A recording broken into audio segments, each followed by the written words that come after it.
तो जिस केंद्र की सरकार में नीतीश कुमार और लालू प्रसाद यादव सबसे ताकतवर मंत्री थे, तो इन लोगों ने केंद्र में रहते हुए बिहार को विशेष राज्य का दर्जा क्यों नहीं दिलवाया? और उसमें कौन थे ताकतवर मंत्री? लालू प्रसाद यादव। क्यों नहीं लालू प्रसाद यादव ने और उस समय बिहार को विशेष राज्य का दर्जा दिया?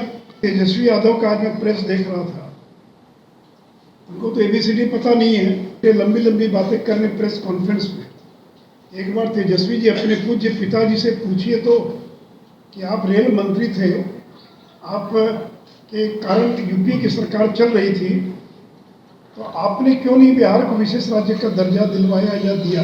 आप कह रहे हैं कि हम 2.5 लाख रुपया देंगे प्रत्येक परिवार को, आप 5 लाख दीजिए, लेकिन आपको अपने खजाने से देना होगा ना।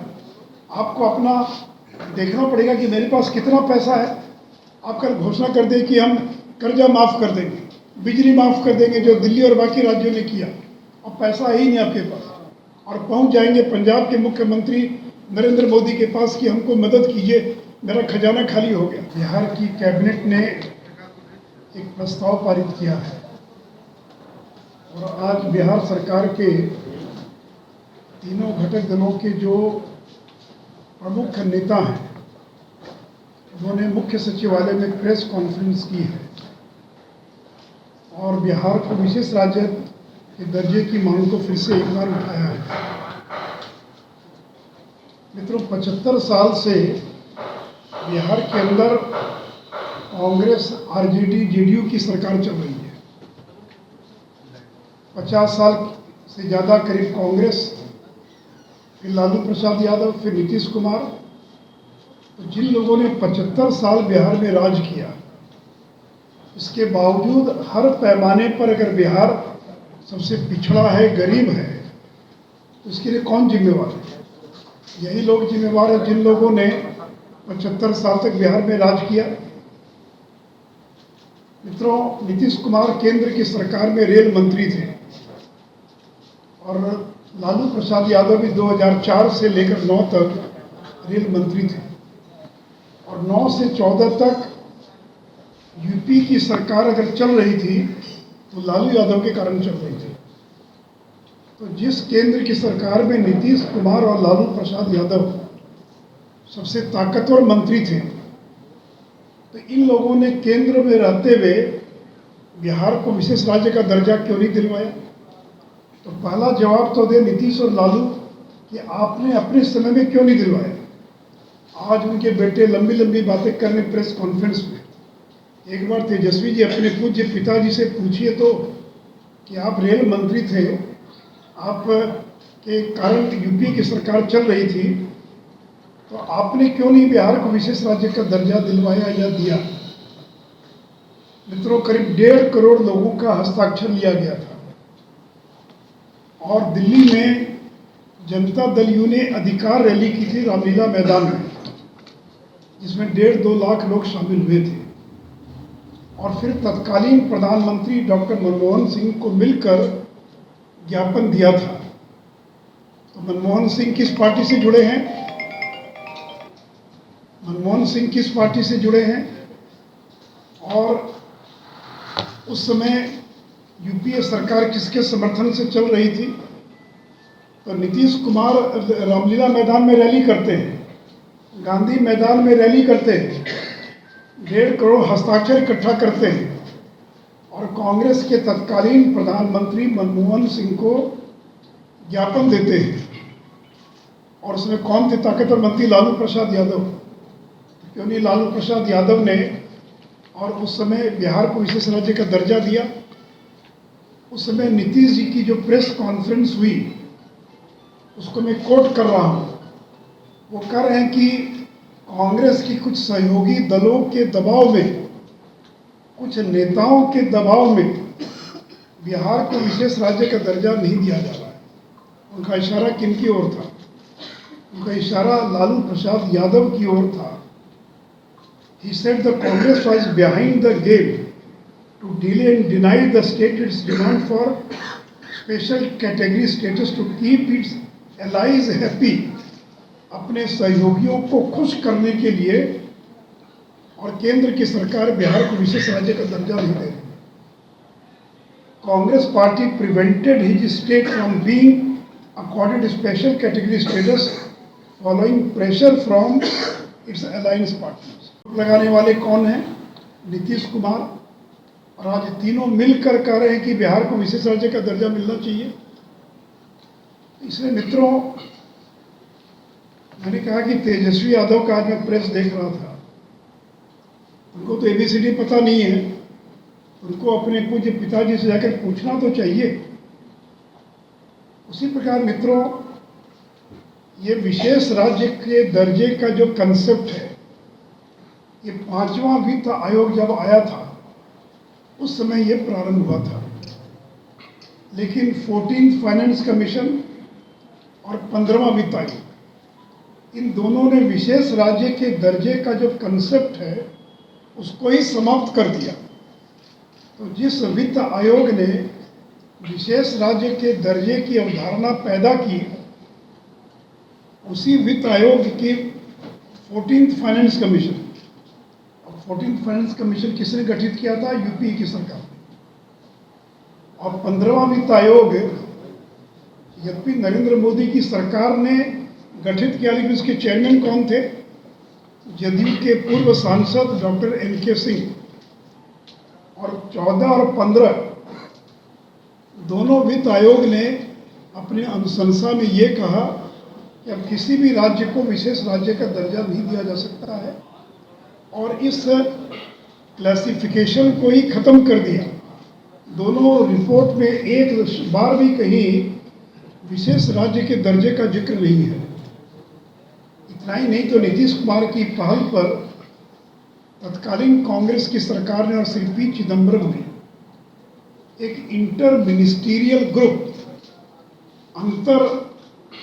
अंतर मंत्री परिषद समूह, इंटर मिनिस्टीरियल ग्रुप का गठन किया था। और एक रघुराम राजन के नाम से आप वाकिफ हैं, जो RBI के चेयरमैन भी थे। रघुराम राजन की अध्यक्षता में एक कमेटी का गठन किया गया। तो 2 कमेटी बनी, रघुराम राजन कमेटी और इंटर मिनिस्ट्रियल ग्रुप की मांग को अस्वीकार कर दिया। तो फिर 12 साल के बाद मरे हुए घोड़े को फिर चाबुक मार रहे हैं, फिर उसको जिंदा करने का प्रयास कर रहे हैं। और 2002 के बाद इस देश में किसी भी राज्य को विशेष राज्य का दर्जा नहीं दिया गया। यहाँ तक कि श्रीमती सोनिया गांधी ने आंध्र जब अलग हुआ था, तेलंगाना और आंध्र, तो आंध्र को विशेष राज्य का दर्जा देने की पार्लियामेंट में घोषणा की गई, वो भी आज तक आंध्र को नहीं मिला। मित्रों, भारतीय जनता पार्टी विशेष राज्य के दर्जे के खिलाफ नहीं है।